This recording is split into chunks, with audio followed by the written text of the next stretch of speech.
Welcome. You're watching Beyond the Headline with me, Tamanna Inamdar. Artificial intelligence has been the buzzword this year, and justifiably so. It is transforming the world we live in, doing things that were previously limited only to humans, like penning poems, movie scripts, cracking exams, writing computer code. While this has naturally created a lot of wonder and excitement around AI, it has also started to ring alarm bells. Just today, the Union Minister of State Information Technology, Rajeev Chandrasekhar, spoke out on some of these concerns. He assured that the Indian government will regulate AI to prevent user harm, or else companies won't be allowed to operate. He also allayed fears on AI taking over jobs, saying AI in its present form is not a threat to jobs as it cannot yet apply logic or reasoning. Now, his remarks come a day after Prime Minister Modi met with Sam Altman, CEO of OpenAI and founder of the company that accelerated the AI craze, ChatGPT. The duo has reportedly discussed AI's potential and how India's tech ecosystem can benefit from artificial intelligence, along with the need for global regulations. The call for global regulations and threats from AI has been growing in recent months, with many of these coming in from tech giants themselves. Sam Altman himself highlighted some of the risks posed by AI in a recent conversation with Satyan Gajwani, Vice Chairman Times Internet. Altman highlighted concerns with respect to elections, doctored videos and photos, and also talked about AI taking over jobs. Now, the question that we're addressing today is this an opportunity or is this a threat? The World Economic Forum, for example, says 85 million jobs could be replaced by AI in the next 2 years. Is that going to happen? IBM has announced that it has paused hiring for 7,800 jobs that AI could do. Similarly, cloud storage giant Dropbox has also announced 16% of job cuts due to AI. But apart from the job cuts, there is also fear of AI's potential to spread misinformation, impersonate public figures, doctor images or videos to spread fake news. There could be defense concerns. So there's a broad spectrum of what AI could do, which we don't even know about. We're going to be taking a focused look on this, but I begin the show today with a conversation with Rajeev Chandrasekhar, the MOS for Electronics and IT, who has been speaking about artificial intelligence. The big fear is definitely that artificial intelligence is going to swallow up a lot of jobs. And that is not good news for anyone, definitely not good news for India. I wanted your perspective on this. Look, Tamanna, I think every time there is a disruptive technology, and I mean, I don't want to sound very old and ancient, but from the good old days of when the PC revolution happened, and then when the internet happened, there is always this accompanying narrative that it's going to disrupt the world as we know it, and things are going to so dramatically change, and jobs are going to be lost. If you remember, there were people who opposed the introduction of PCs into India because they thought it would take away jobs. So I think this is normal concern because people are not really aware of, and nobody really is aware of, the type of disruption a particular technology can bring to bear. But having said that, and having understood technology and being in technology for over 3 decades, and and as most of you are also observers of technology and understand technology, I think we need to be very careful in terms of separating the wheat from the chaff when it comes to the hysteria or the, let's say, the hype about a technology, new technology like AI. AI is certainly powerful. It certainly, its impact makes the internet and what the internet impact was look like child's play. It has the power to do good in many, many ways. And it has the power to do user harm in unbelievable and unforeseeable ways. But I think in 2023, to start worrying about AI being equivalent to human intelligence and super intelligence and having the power of reasoning to replace jobs is really to overstate the capabilities of AI at the present moment. I am not saying it will not happen eventually. I'm certainly not one to be, decrying the power of AI. But I think we should really understand what AI is doing and what these large language models and these large models are doing and what generative AI is doing. Is really these are all tasks.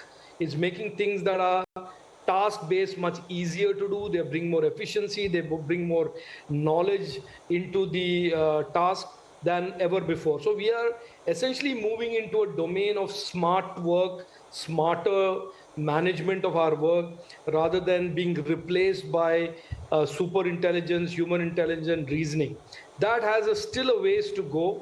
And I think, yes, of course, we should be alert, Right. and we should be aware that this is going to be disruptive. But I don't think this is the time to, right now is not the moment to start worrying about and creating this fake narrative about job losses. Okay, so fake narrative is an interesting term. May I just explain why it's a concern? So the WEF, for example, in a report says 85 million jobs will be lost globally by 2025 to AI. Goldman Sachs report says 300 million job losses can take place because of AI. The guy who created ChatGPT, Sam Altman, whose pictures are everywhere today, co-signs a letter saying it could lead to human extinction. Elon Musk and others are worried. They're saying, do something about AI, put a pause on it. So, I mean, there are reasons for those red flags, sir. No. Look, I didn't say that. I certainly, that long-winded response of mine was not to suggest that I was in any way playing down AI or the disruption that AI brings to bear and all of the user harm and the good that AI can potentially bring. I'm certainly not saying that. I am saying for those who today are saying that it is going to disrupt the workforce in unbelievable manners, I think they are right about a potential scenario down the road, and they are possibly right about that potential scenario down the road. Currently, the way AI is being rolled out, whether it's ChatGPT or any of these applications and technologies that incorporate AI, are essentially improving efficiency of certain tasks. Now, if you look at AI in manufacturing, it certainly improves quality, it improves productivity and efficiency. So I think this is not the right time to be worrying about job losses as much as the AI opportunity, as well as the need to regulate AI in a manner where there is no user harm and there is no disruption that causes, like say, disruption that causes user harm and problems for those who are using the internet.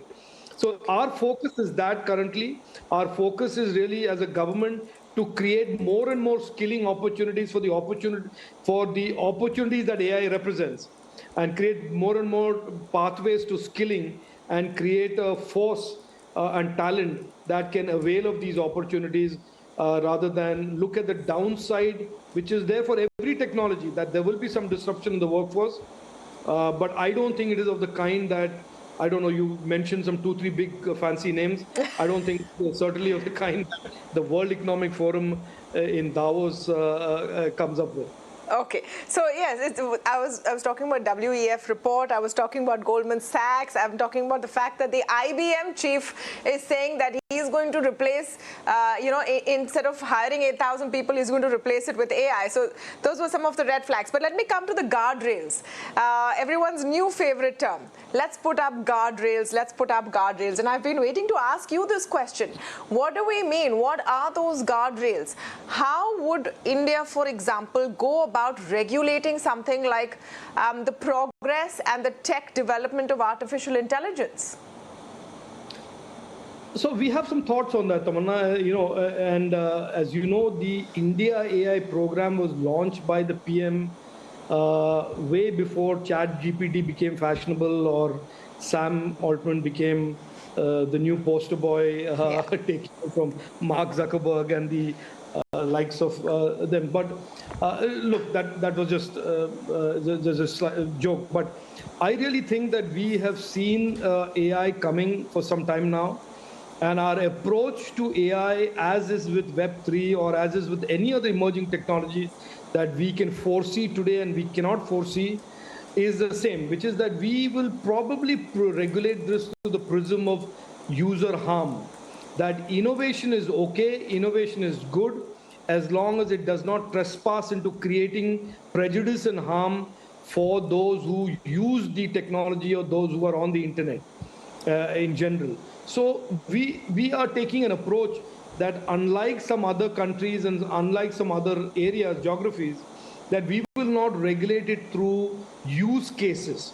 We will certainly not say AI cannot be used here, AI cannot be used there, but we will certainly say AI must conform to the do's and don'ts of not trespassing into a laid down list of user harm.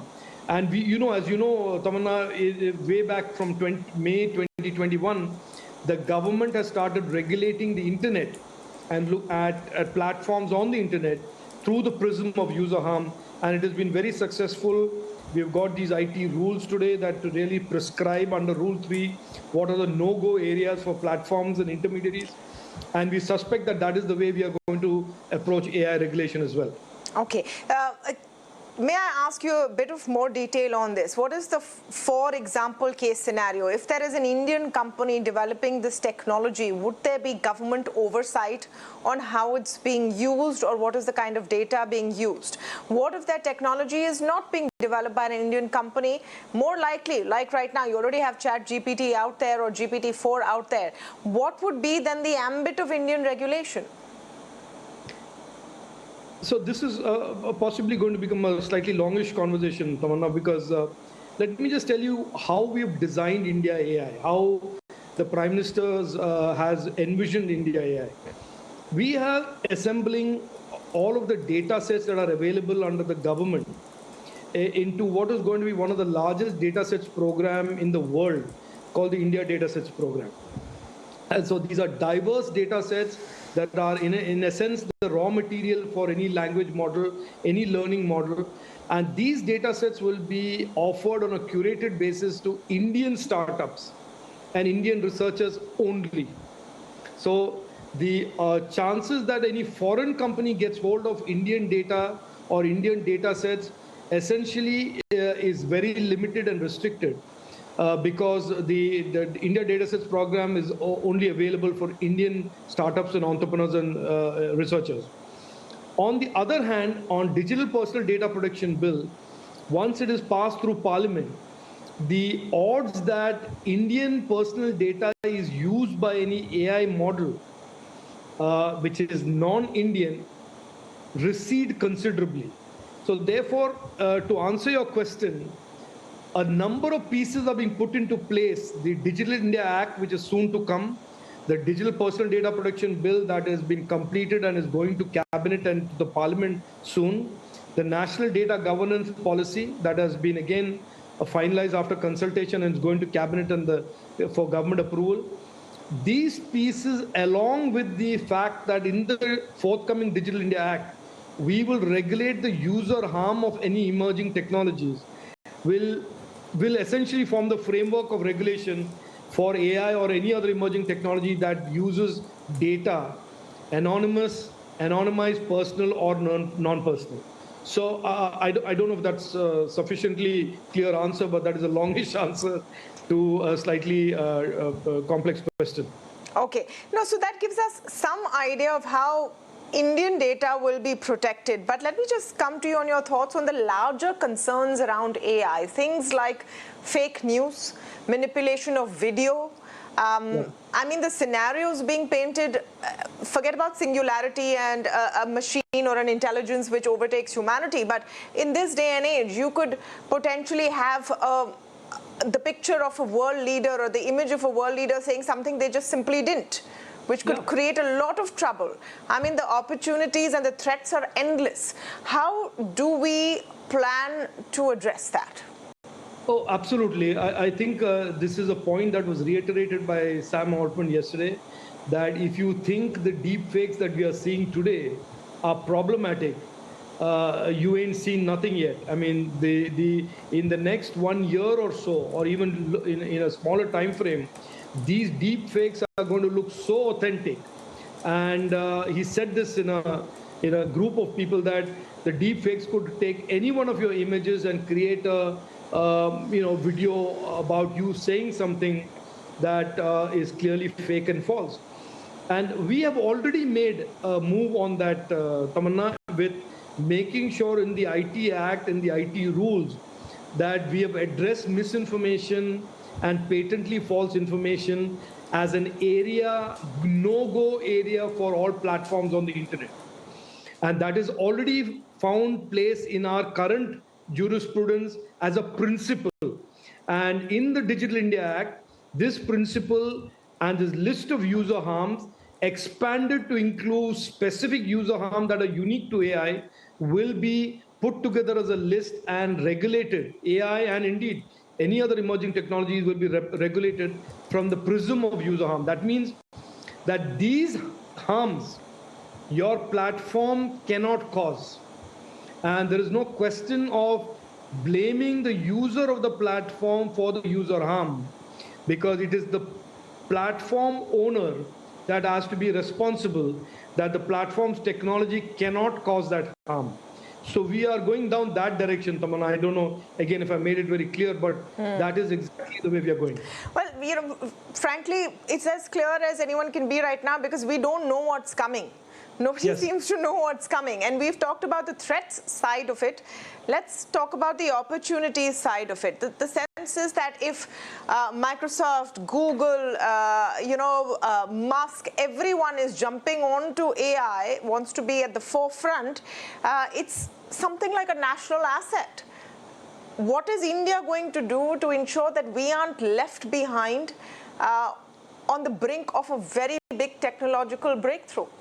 No, I think, Tamanna, I think the days that India is going to be left behind are long behind us. We are certainly not going to be left behind. The Prime Minister saw the AI movement coming long before even I became a minister. And India AI is a program that we have launched as a consequence of that. There is a considerable amount of resources that the budget has given the India AI program. There is a whole design effort that is underway with academics, startups, and industry involved in it. And I think by the end of June, we will be rolling out the India AI plan, which has 6 broad components, including the AI compute capacity that is required for large language models. So large model. So I think we are certainly, I don't think anybody should ever worry that we are going to allow India to be left behind. As a matter of fact, I think the fact that today we are the chairman, India is chairing the GPay, the global program for AI, which is a consortium of countries that are working on AI. We are the chair of it in the year 2023. And we are in a lot of ways leading this global protocol of what should be the ways to regulate AI. We are having these discussions with multiple countries. I have absolutely no doubt that India AI, our program, will be amongst the leading programs just because of the size and diversity of our data sets and the innovation ecosystem that is rapidly building around it, Tamanna.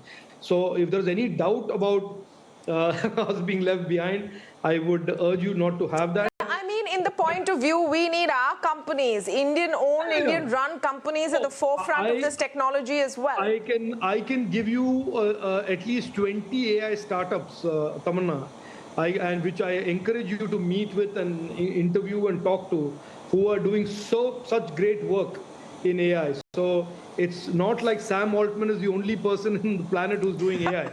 There are a lot of young Indians who are doing seriously cutting-edge work in this space, and the government is fully committed to back them and make them successful. Okay, so yes, the AI boom is coming one way or the other, and we need to be ready. Thank you so much, sir, for speaking with us today. Thank you.